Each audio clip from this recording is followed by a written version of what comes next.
What's up, guys? It's D Train.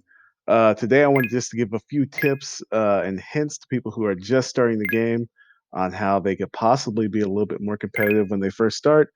I know you have really, really good players out there, and it's going to be hard to beat them regardless, but this will just give you a little bit more of an edge than you normally would have. Okay, so the biggest and most important thing to know um, to be a successful player is to learn the maps. Learn the ins and outs of all of them. This is incredibly important both as a survivor and as the killer. You have to know where to hide, you have to know where to look for people. You have to know high traffic areas. You just have to know the maps. This is the most important part of the game. Each map you get on, explore. Even if you die a little bit at first, go explore different maps until you learn them as you play. So you're going to take some lumps at the beginning just learning the maps. But this is very important to learn the whole map and not just one little area, um, one little spot in the map. Learn the maps. All right. So when you're the killer, one of the most annoying things you can do is to camp. And camping is when you just stand over someone and don't let them get revived.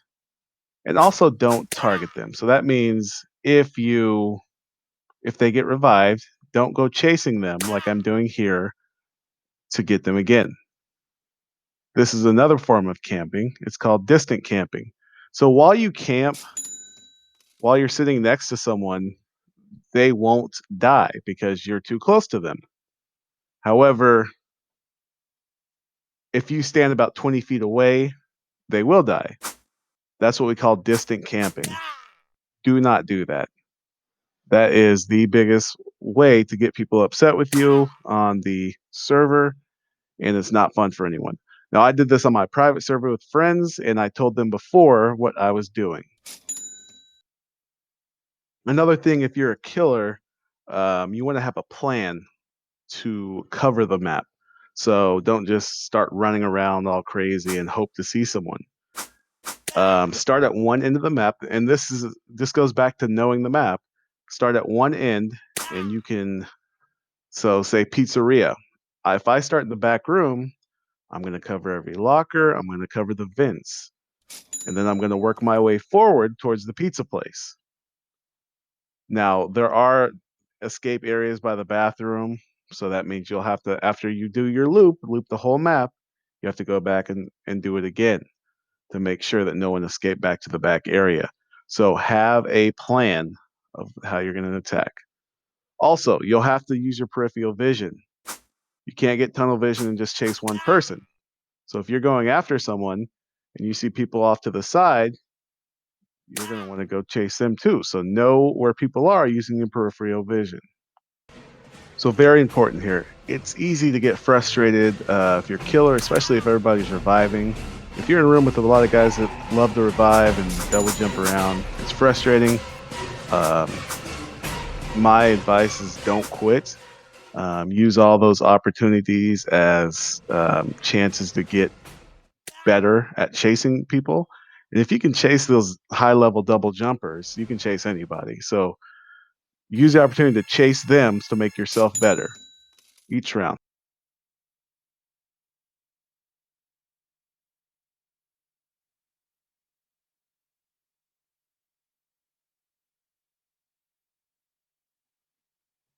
Another thing, this goes back to the theme of knowing the map.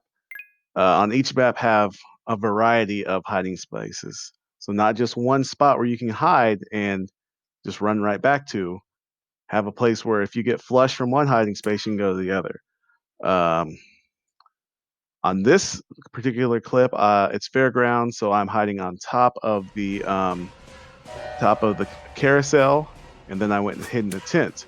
There's tons of places you can hide on every map. Find ones that you like that work for you.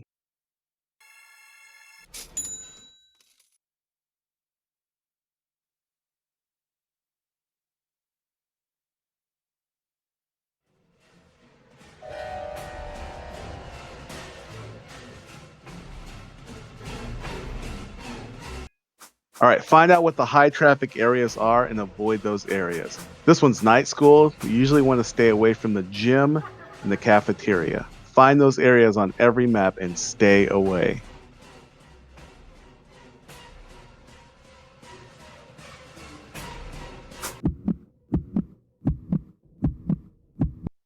Something that I use quite often is the ability to see the killer before he sees you. So night school is very good with this one. Um, you can camp in the doorways and you can see the killer coming down before he sees you. And then you can go inside and if you need to, duck underneath the little crawl space. And crawl space, that gets us to our next. All right, so your crawl space is your greatest weapon against the killer. Killer crawls slow, so if you find these little crawl spaces, go underneath those and get away because the killer, if they crawl after you, it's going to give you a little head start to get away. There's lots of crawl spaces on Happy Neighborhood. There's lots of them on water treatments. There are tons on Darkwood Asylum. I think there's one on Pizza Place. Um, I don't think there's any on Willow Marsh. There's none on Fairgrounds. I think that's about it. So the crawl spaces are your friend as a survivor. Use them.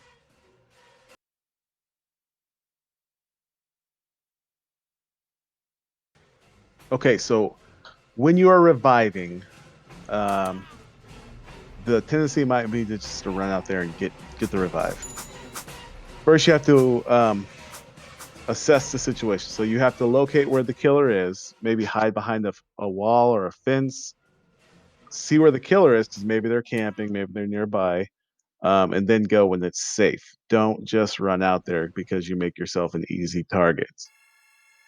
Also, if you are being camped, so if you're surviving, you're being camped, you can do circles, you can do loop de loops, go around, make the killer get bored, confuse them. The last thing you want to do is crawl to another person who is waiting to revive you because they are assessing the situation and they're waiting to come help you. But if you bring the killer to them, you're helping the killer out. So either sit still or just move at random, make the killer bored. When they leave, somebody will revive you. The final piece of advice is to use that speed boost. When you're either revived or you revive someone else, you get a speed boost. You're faster than the killer at that point. Use it to get away as fast as you can. All right, guys. I hope you enjoyed that one. Just as a short video today. Hope you get another video out soon about the update and just some sneak peeks of what's coming. I will see you on the next one.